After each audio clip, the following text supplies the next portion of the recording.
A normalização é um processo de organizar os dados em um banco de dados, para reduzir a redundância e melhorar a integridade dos dados.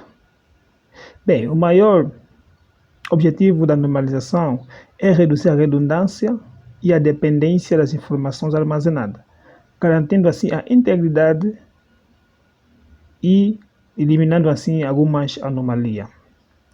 Bem, eu não vou estar a ler tudo, mas vou focar no que é mais importante. Normalmente nós quando pensamos que criamos uma tabela, está a gravar informações, está tudo bem. Mas às vezes não está tudo bem não. Nós temos que ver se esses dados cumprem com a normalização, cumprem com a regra, cumprem com aquilo que são os princípios de integridade dos dados. Porque imagina se tu tiveres uma tabela, né? Uma tabela, por exemplo, aluno. Na tabela aluno, terás atributo da disciplina, terá atributo da turma. Quando tu elimina essa tabela, toda a informação é perdida e não tens como recuperar muitas vezes por sua menção. Então, uma forma de poder garantir a integridade dos dados é que haja uma dependência, tá? Haja uma dependência de que os dados não sejam eliminados de uma forma fácil nesse caso. Então, aí nasce a normalização. Também consiste também em eliminar a duplicidade dos dados. Imagina que eu tivesse uma tabela chamada funcionário. Pronto. O funcionário tem atributos como nome, morada, contato ou gênero. Mas também essa tabela é funcionário. Mas também a tabela, por exemplo, a secretária ou o administrador tem mesmos atributos. Em vez de eu criar a tabela secretária, tabela administrador, tabela chefe de departamento, chefe de recursos humanos, todos têm atributos comuns. Criei uma única entidade que é chamada pessoa, né? Defino todos os atributos de uma pessoa lá, e depois começo a colocar chave estrangeira nas tabelas, por exemplo, funcionário, na tabela, por exemplo, chefe de departamento, assim por aí fora. Por quê? Porque isso ajuda muito naquilo que é tratamento das informações, ajuda a eliminar a duplicidade dos dados, porque também isso é redundância. Então, aí nasce o conceito de normalização. Bem, a normalização tem os seguintes benefícios, são vários, tá? Um deles é reduzir a redundância, isso é minimizar a duplicação de dados e economizando espaço de armazenamento. Melhoria de integridade dos dados, ela ajuda a que os dados ficam de forma segura, né, de forma íntegra e consistente e preciso, com que isso permite que os dados não sejam alterados por qualquer pessoa ou por qualquer entidade que esteja ou tenha acesso à nossa base de dados. Também ajuda-nos na fase da manutenção. Uma das manutenção, aquilo que consiste, é aquela quando a gente consegue organizar bem nossos dados, consegue cumprir com a normalização. Então facilita também a atualização e a gestão dos dados. Hoje as alterações precisam ser feitas em menos lugares. Quer dizer, tu agrupas as coisas de forma significativa, de modo a facilitar o teu trabalho. Como eu disse, se tu tiver tabela, aluno, o aluno tem nome, tem morada, tem contato. Funcionário tem nome, tem morada, tem contato. Professor tem nome, tem morada, tem contato. Usuário tem nome, tem morada, tem contato. Paciente tem nome, tem morada, tem contato. Todos eles têm atributos comuns. Por que não cria uma única entidade chamada de pessoa? Porque todos têm atributo de uma pessoa.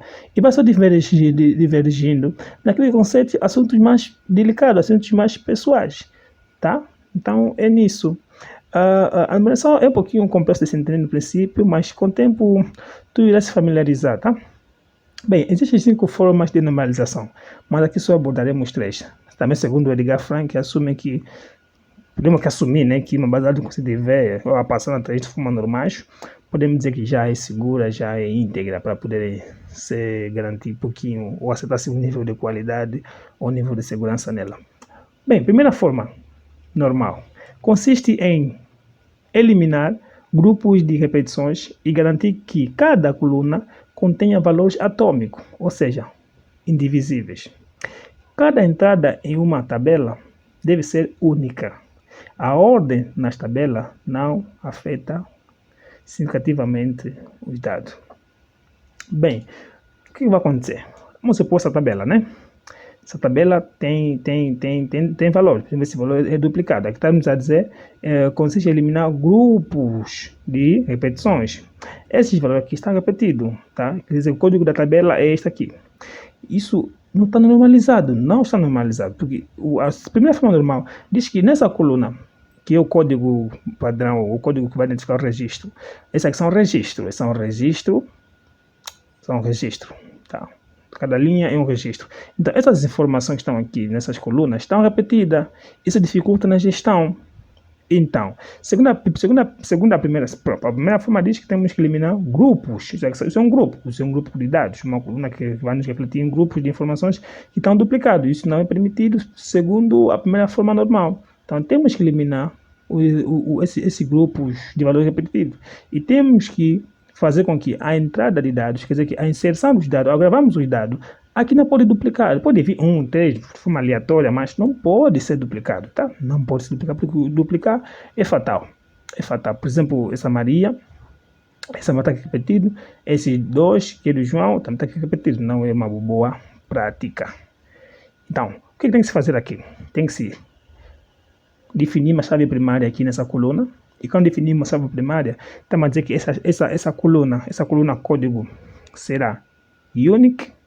Esta coluna será primary key, quer dizer, não vai permitir duplicidade dos dados e será a coluna que vai identificar ou vai identificar cada registro de uma tabela, tá? Então, as chaves primárias são usadas para identificar cada registro de uma tabela. Logo, esses registros estão identificados, só que não estão normalizadas, tá? Eu já creio que essa base de dados reflete-se a tabela de contato da pessoa. O correto seria, né? Assim estará normalizada. Teria uma tabela pessoa, com o código da pessoa, 1, 2, não pode também duplicar, definir uma chave primária para não ser duplicado. E o nome, né? Nome da pessoa, e João, Maria, por aí fora.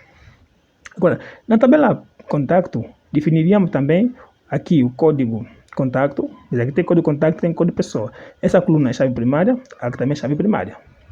Chave primária para não permitir duplicidade dos dados e vai permitir que cada registro seja identificado. Ok, aqui o código pessoa, este está aqui já. Até aqui cometi um lapso, porque aqui tem que ser escrito como está escrito aqui, tá? Vamos só retificar. Aqui seria, vou copiar escrito aqui e colo nele aqui, certo? Agora sim, voltamos. Essa coluna é esta aqui, quer dizer, pertence a esta aqui, porque ela aqui é primária. Só que quando ela aqui é primária, ao passar nessa outra tabela, aqui passa a ser uma chave estrangeira. Estamos juntos? Passa a ser uma chave estrangeira. Por quê? Porque ele não pertence a essa tabela. Não pertence a outra tabela. Então, esse código 1 e 2 são esses que estão aqui. 1, 1, 2, 2. Logo, 1 é a Maria. Então, a Maria aqui tem 2 contactos, que tem este e este. E João tem, o código de 2 é 2. Aqui também é 2. Quer dizer, Maria também, o João também tem 2 contactos. Por que aqui está sendo duplicado? É normal, porque ele aqui está com uma chave estrangeira, mas ele aqui está com uma chave primária, que não pode ser duplicado. É como aqui. Aqui na sua tabela primária, ele também não pode ser duplicado. E é assim que se garante a primeira forma normal. Nesta primeira forma, tratamos o conceito de repetições e também certificamos que os atributos estão sendo armazenados de forma única. Isto é, não há nenhum outro atributo com os outros valores da mesma linha de tabela, tá? Exceto essa aqui, que é uma chave estrangeira. Então, definimos aqui a primeira chave primária, eliminamos a duplicidade dos dados. Só vai permitir duplicar caso que ele seja uma chave estrangeira. Então, as chaves estrangeiras são aqueles atributos que não pertencem à tabela ou pertencem a uma outra tabela ou uma outra entidade. Eu falo entidade ou tabela, é a mesma coisa. Bem, outro exemplo seria este. Por exemplo, tenho aqui essa tabela aluno, onde tenho a de aluno, nome e curso. Bem, esse é o código, né, do aluno. O nome é João Silva e o código 2 é Maria Souza. Vemos aqui nos cursos que ele fez, o João fez os cursos de matemática e física. Isso não está normalizado, tá? Uma das regras também é com que quando temos aquelas entidades ou aquelas colunas. Por exemplo, essa coluna assume multivalores, tá? É uma coluna de valor variado. Ele assume multivariado. Então, quando isso acontece, temos que eliminar essa tabela, não tem que estar aqui. Esse campo tem que estar aqui como um campo normal. Tem que ser eliminada. Por quê?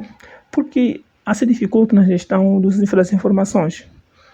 Então, sempre que, por exemplo, se nascer uma outra disciplina, por exemplo, educação física, vai nascer mais uma vírgula aqui. Isso não é bom.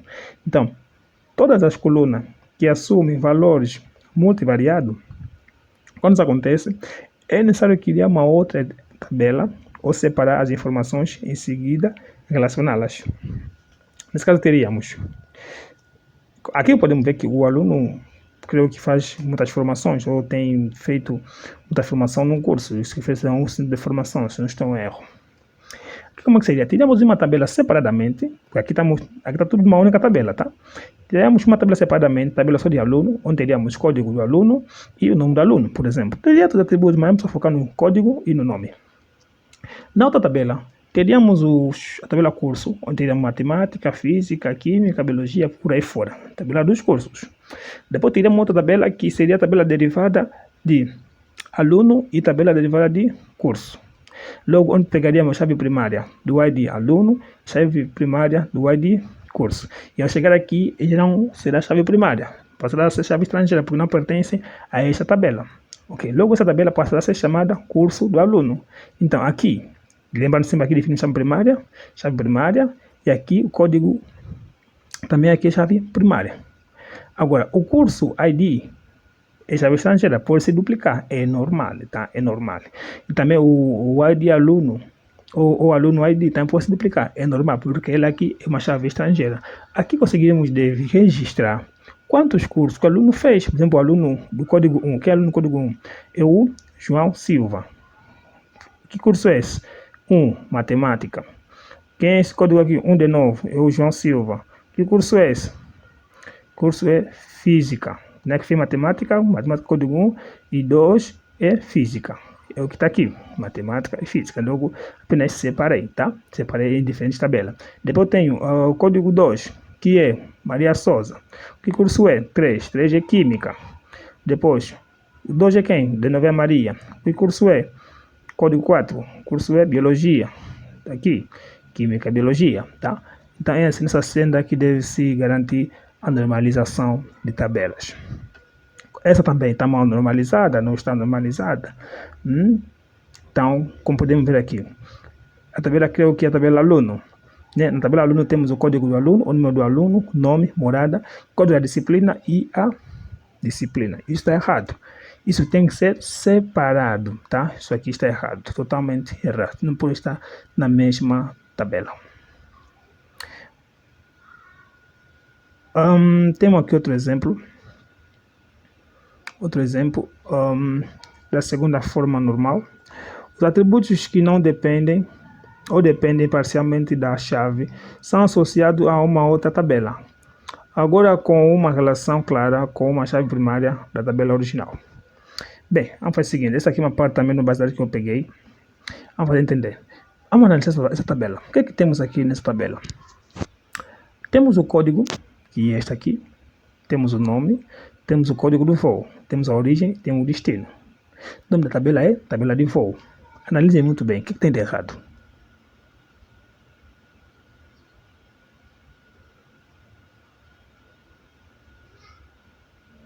Ok, como diz no princípio, os atributos que não dependem ou dependem parcialmente da chave são associados a uma outra tabela.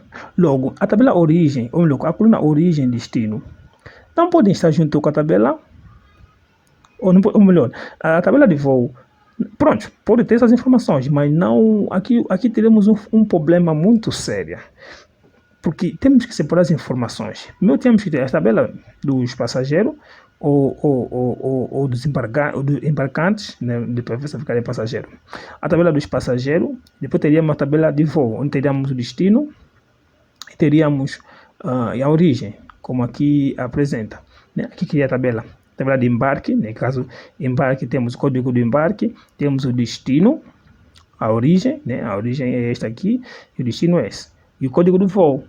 O código do voo também, logo aqui, é uma chave estrangeira que pertence a essa tabela. Aqui teríamos o quê? Teríamos o nome da pessoa que vai embarcar nesse voo, tá? Nesse caso, o código de cada pessoa que vai ser cadastrado pertence a um voo. É assim que posso assim minimizar o custo e posso assim organizar as minhas informações. Então aqui temos duas tabelas, tabela de voo. Vejam que a tabela de voo como é que estava? Estava uma mistura, uma salada russa, tá? Uma salada russa numa única informação. Temos o destino, origem, código do voo, nome, código de não sei o que. Mas separamos, criamos uma outra tabela que é a tabela embarque, definimos o código de embarque, destino, origem e código do voo. Isso aqui é uma chave estrangeira. A chave primária aqui é a tabela, o nome dele que é espelhar a tabela de voo.